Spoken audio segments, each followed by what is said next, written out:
ان کی جان خطرے میں ہے۔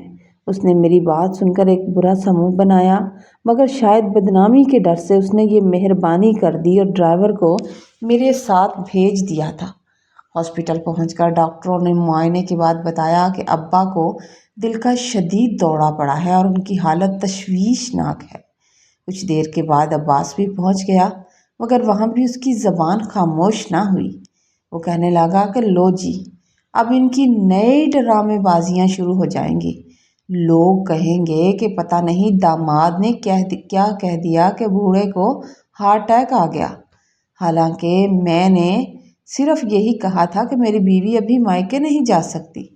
اصل میں اس کی بیوی نے اس غریب آدمی سے کام کروا کر پہلے ہی سے دل کا مریض بنا رکھا تھا اور سارا الزام مجھ پر آ جائے گا۔ عباس ہاسپٹل کے برآمدے میں کھڑا مسلسل زہر اگل رہا تھا اور میرے باپ کی بیماری کا مذاق اڑا رہا تھا۔ میں نے اس کے سامنے ہاتھ جوڑ دیے۔ میں نے کہا، خدا کا خوف کرو عباس، یہ جگہ ان باتوں کی نہیں ہے۔ میرے باپ کی زندگی اور موت کا سوال ہے، وہ باپ ہے میرا۔ جب کچھ دیر کے بعد ابا کو ہوش آیا تو میں نے بہت سمجھایا خود کو۔ میں نے بہت سمجھایا کہ ابا کے سامنے نہیں رونا، ابا کے سامنے رونا نہیں ہے، مجھے مضبوط بننا ہے تاکہ میرا باپ پریشان نہ ہو۔ میں نے اپنے آنسو پونچھے اور ایک لمبا سانس لے کر کمرے میں داخل ہو گئی تھی، مگر جیسے ہی اپنے باپ کے ناتواں وجود اور اس کے مرجھائے ہوئے چہرے پر نظر پڑی، میرا سارا ضبط ٹوٹ گیا۔ مجھے محسوس ہوا کہ جیسے میرے باپ کی اس حالت کی ذمہ دار میں اور میری وہ بے جا خواہشات ہیں جنہوں نے اس سنگ دل گھرانے کا مجھے حصہ بنا دیا اور میرے باپ کو اتنا مجبور اور بے بس کر دیا تھا۔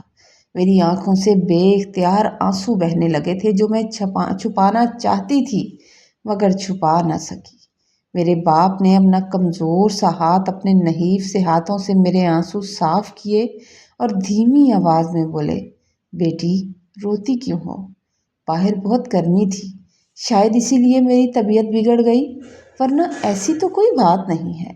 تمہارے شوہر نے تمہاری بھلائی کے لیے کہا تھا کہ تمہاری طبیعت ٹھیک نہیں ہے، اس لیے سفر مناسب نہیں ہے۔ مجھے ان باتوں کا خیال رکھنا چاہیے تھا، میں ایسے ہی تمہاری ماں کی باتوں میں آ گیا۔ میرا باپ بستر مرگ پر لیٹ کر مجھے جھوٹی تسلیاں دے رہا تھا کہ میرا گھر اجڑنے سے بچ جائے۔ وہ باس کی ہر تلخی کو گرمی کا نام دے کر چھپانے کی کوشش کر رہا تھا۔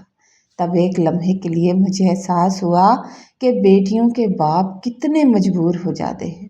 میں خاموشی سے ان کا ہاتھ تھامے یہ سوچ رہی تھی کہ کاش دولت کی چمچ کے پیچھے بھاگنے کی بجائے اپنے باپ کی اس بوڑھی آنکھوں میں چھپی سچائی کو میں نے پہلے پڑھ لیا ہوتا۔ میں نے سب کچھ اپنے کانوں سے سنا تھا، عباس کی ہر گالی اور ہر طعنہ میرے ذہن میں ہتھوڑے کی طرح بج رہا تھا، مگر میرا باپ اپنی آخری سانسوں تک میری زندگی میں سکون بھرنے کی کوشش میں ناکام رہا تھا۔ ہسپتال کے اس سرد کمرے میں میرے ابا نے اپنی بوجھل آنکھوں سے اشارہ کیا اور مجھے پھر سے اپنے قریب بلایا تھا۔ مجھے اپنے قریب بلایا اور میرا ہاتھ تھام لیا۔ میرا بہنوئی حماد جو غریب ہونے کے باوجود ایک بہترین اور باعزت انسان تھا اور میرے باپ کو باپ کا درجہ دیتا تھا اور میری بہن کو بھی بہت خوش رکھتا تھا، وہ بھی وہیں موجود تھا۔ ابا نے حماد کو پاس بلایا اور میرا ہاتھ اس کے ہاتھ میں دیا اور بھرائی ہوئی آواز میں کہنے لگا، بیٹا میں تمہیں اپنا بیٹا سمجھتا ہوں اور یہ تمہاری بہن ہے۔ اپنی اس بہن کا خیال رکھنا، میری اس بیٹی کا خیال رکھنا۔ ابا کی یہ وصیت نما بات سن کر میرا کلیجہ منہ کو آ گیا۔ میں تڑپ اٹھی اور روتے ہوئے کہنے لگی، ابا ایسی باتیں مت کریں، اللہ آپ کو لمبی زندگی دے، آپ خود ہمارا خیال رکھیں گے۔ حماد کے دل میں بڑوں کے لیے بے پناہ عزت تھی۔ وہ بھاگ بھاگ کر ہاسپٹل کے سارے کام کر رہا تھا، مگر میرا شوہر عباس دور کھڑا سڑ رہا تھا اور سگریٹ پی رہا تھا۔ اسے اس بات کا احساس تک نہ ہوا کہ میرا باپ زندگی اور موت کی جنگ لڑ رہا ہے۔ وہ طنزاً کہنے لگا کہ لو جی، جب لاڈلا داماد اور لاڈلی بیوی یہاں موجود ہے تو ہمارا یہاں کیا کام ہے؟ شرافت سے چلو، گھر چلو۔ جب تک میرا بچہ اس دنیا میں نہیں آ جاتا انسان بن کر میرے گھر رہو، اور جس دن یہ بچہ پیدا ہو گیا میں تم سے چھین لوں گا اور تم جہاں مرضی دفع ہو جانا، پھر مجھے اس چیز سے کوئی فرق نہیں پڑے گا۔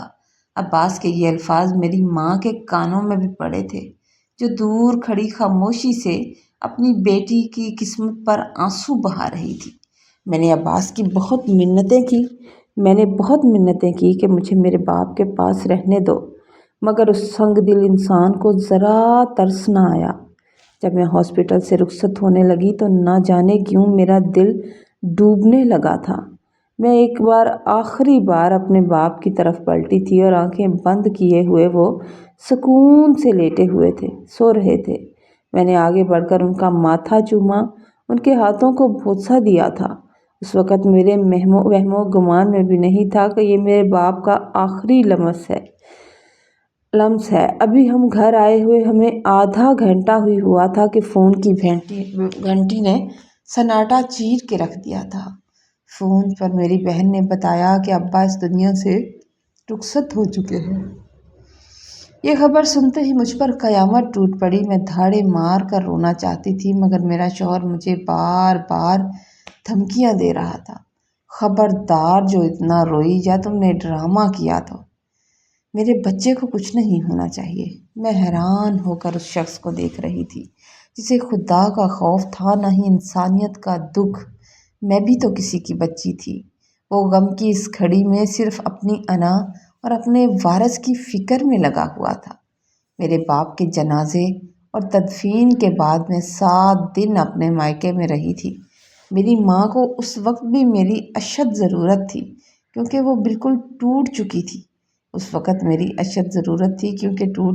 ابھی 7واں دن گزرا تھا کہ عباس دوسرے کمرے میں بیٹھ کر گرجنے لگا، باتیں کرنے لگا، کہنے لگا کہ شرافت سے گھر چلو، بہت دن ہو گئے یہاں ڈرامے کرتے ہوئے۔ میں نے رو رو کر اس کی منتیں کی کہ میری ماں کی طبیعت ٹھیک نہیں ہے، چھوٹی بہن ابھی نادان ہے، مجھے 2-3 دن اور رکنے دو، مگر وہ کسی طور پر نہیں مانا۔ حماد جو مجھے اپنی بہنوں کی طرح سمجھتا تھا میری بات سن کر آگے بڑھا اور میرے سر پر شفقت سے ہاتھ رکھ کر عباس سے کہنے لگا، بھائی صاحب ان کے سر سے باپ کا سایہ اٹھ گیا ہے، ان کو تھوڑا سا وقت دے دیں، آپ چاہیں تو 2-3 دن کا ہی وقت دے دیں، یہ تھوڑا سا اپنی ماں کو سنبھال سکیں، ماں کو بیٹیوں کی بہت ضرورت ہے۔ عباس نے حقارت سے حماد کو دیکھا اور کہنے لگا، او بھائی تم اپنے کام سے کام رکھو، یہ ہمارے گھر کا معاملہ ہے، اگر تمہیں زیادہ دلچسپی ہے تو اسے ہمیشہ کے لیے یہیں چھوڑ دیتا ہوں، ویسے بھی اس کی منحوس شکل مجھے اپنے گھر میں اچھی نہیں لگتی، بات پہ بات یہ آنسو بہاتی رہتی ہے اور میں نہیں چاہتی تھی کہ میرے سسرال کے جھگڑے میری دکھی ماں کی پریشانی میں مزید اضافہ کرے۔ اس لیے میں نے جلدی سے حماد کو خاموش رہنے کا اشارہ کیا اور اپنی چادر اوڑھ لی۔ اپنی چادر اوڑھ کر عباس کے پیچھے چلنے لگی تھی۔ روانگی کے وقت جب میں نے اپنی ماں کو گلے لگایا تو وہ بلک بلک کر رونے لگی تھی، ان کی سسکیاں میرے دل کو چھلنی کر رہی تھی۔ ماں نے میرے کانوں میں سرگوشی کی، بیٹی تمہارا باپ تمہارا سارا دکھ اپنے سینے میں دفن کر کے چلا گیا، وہ جانتا تھا کہ تم کس حال میں ہو۔ میں اپنے آنسو پی کر اپنی ماں کو دلاسا دے رہی تھی، اپنی ماں کو دلاسا دینے کی کوشش کر رہی تھی، جبکہ باہر موٹر سائیکل پر بیٹھا عباس مسلسل ہارن بجا کر اپنی بے صبری کا اظہار کر رہا تھا۔ میں بوجھل قدموں کے ساتھ اس گھر سے نکلی جہاں میری خوشیاں دفن ہو چکی تھی اور میرے پیچھے میری ماں کی دعائیں تھیں اور سامنے ایک اندھیری اور تلخ زندگی میرا انتظار کر رہی تھی۔ گھر واپس آنے کے بعد میرے شوہر عباس کے رویے میں کوئی تبدیلی نہیں آئی تھی، بلکہ اب تو اس بات پر طلاق کی دھمکی دینے کا چسکا ہی لگ گیا تھا۔ ذرا بھی اسے احساس نہیں ہوتا تھا کہ اس کی بدسلوکی میرے باپ کی جان لے چکی ہے۔ ایک دن جب گھر میں مہمان بیٹھے ہوئے تھے، سب لوگ جمع تھے، تو اس نے معمولی سی بات پر مجھے سب کے سامنے ذلیل کرنا شروع کر دیا۔ اتفاق سے اسی وقت نسرین اور حماد بھائی مجھ سے ملنے کے لیے آ گئے۔ کیونکہ ابا نے انہیں کہا تھا کہ میری بیٹی کا خیال رکھنا، تو وہ جاتے جاتے مجھ سے ملنے کے لیے آ گئے۔ میری بگڑی ہوئی حالت اور عباس کا وحشیانہ روپ دیکھ کر حماد بھائی سے رہا نہیں گیا۔ وہ آگے بڑھے اور بڑے ادب سے بولے، عباس بھائی، یہ میری بہن ہے اور مرتے وقت چچا نے اس کی ذمہ داری مجھے دی تھی۔ خدا کے لیے اس پر ظلم مت کریں، آپ بڑے ہیں اور میں آپ کی عزت کرتا ہوں۔ یہ سن کر عباس آپے سے باہر ہو گیا اور حماد کو دھکے دینے لگا۔ نوبت یہاں تک آ گئی کہ اس نے مجھے اور میرے بہن بھائیوں کو دھکے دے کر گھر سے نکالنا شروع کر دیا۔ گلی کے لوگ تماشائی بنے کھڑے تھے، کچھ ترس کھا رہے تھے اور کچھ مسکرا کر دیکھ رہے تھے۔ اس ذلت آمیز لمحے میں مجھے اپنے باپ کا وہ جنازہ یاد آ گیا جو اس شخص کی سنت دلی کی وجہ سے اٹھا تھا۔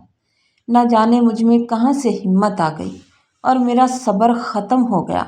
میں نے چیخ کر کہا تھا کہ تم ہر وقت طلاق کی دھمکی دیتے ہو نا، تو دو مجھے طلاق، اب بھی مجھے طلاق دو۔ تم نے سب کے سامنے مجھے ذلیل کر ہی دیا ہے، تو میں اس سے زیادہ اور کیا ذلت سہوں گی؟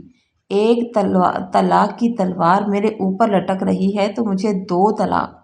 اس نے مجھے دھکے دے کر نکال دیا اور میں روتی ہوئی حماد بھائی کے ساتھ گھر آ گئی تھی، اپنے مائکے آ گئی تھی۔ ایک ہفتے بعد عباس کے گھر والوں کا پیغام آیا تھا کہ اگر فرمین کو بسانا ہے تو اس کے گھر والے آ کر ہم سے معافی مانگیں، معافی مانگ کر اسے چھوڑ کر جائیں۔ میری معصوم ماں جو میری زندگی برباد ہوتے ہوئے نہیں دیکھنا چاہتی تھی، رونے لگی۔ روتے ہوئے حماد بھائی سے کہنے لگی، بیٹا تم میرے بیٹے بن کر چلے جاؤ اور ان سے معافی مانگ لو، میں تو عدت میں ہوں، تاکہ میری بیٹی کا گھر بس جائے۔ میں نے تڑپ کر اپنی ماں کا ہاتھ تھاما اور دو ٹوک الفاظ میں کہا تھا، نہیں ماں، آپ میں سے کوئی بھی اب معافی مانگنے نہیں جائے گا۔ آپ لوگوں نے کیا کیا ہے؟ پہلے میرا باپ ان کے ہاتھوں ذلیل ہوتے ہوئے دنیا سے چلا گیا، اب میں اپنی اولاد، اپنی اور اپنے بھائی کی عزت کا جنازہ نہیں اٹھنے دوں گی۔ روز روز کے رونے اور ذلت سے بہتر ہے انسان ایک ہی بار رو کر خاموش ہو جائے۔ وہ مجھے رکھنا نہیں چاہتا تھا، اب میں اس کے ساتھ رہنا ہی نہیں چاہتی تھی۔ میری ماں نے مجھے بہت سمجھایا کہ تمہارے باپ نے یہ گھر بسانے کے لیے اپنی جان دے دی، مگر میں نے صاف کہہ دیا کہ اب اس گھر میں زندگی صرف موت اور اذیت باقی ہے۔ میں نے جانے سے انکار کر دیا۔ جب کچھ دن بیت گئے تو عباس خود غصے میں بفرا ہوا ہمارے گھر آیا تھا اور بدتمیزی کرنے لگا تھا۔ اس دن میں نے اسے دھکا دے کر گھر سے نکالا تھا اور حقارت سے کہا تھا کہ لعنت ہو تم جیسے شخص پر، تم تو باپ کہلانے کے لائق ہی نہیں ہو۔ جس دن یہ بچہ ہوگا میں اسی دن یہ بچہ تمہارے حوالے کر دوں گی، کیونکہ میں نہیں چاہتی تمہارا گندا خون میری آغوش میں پلے۔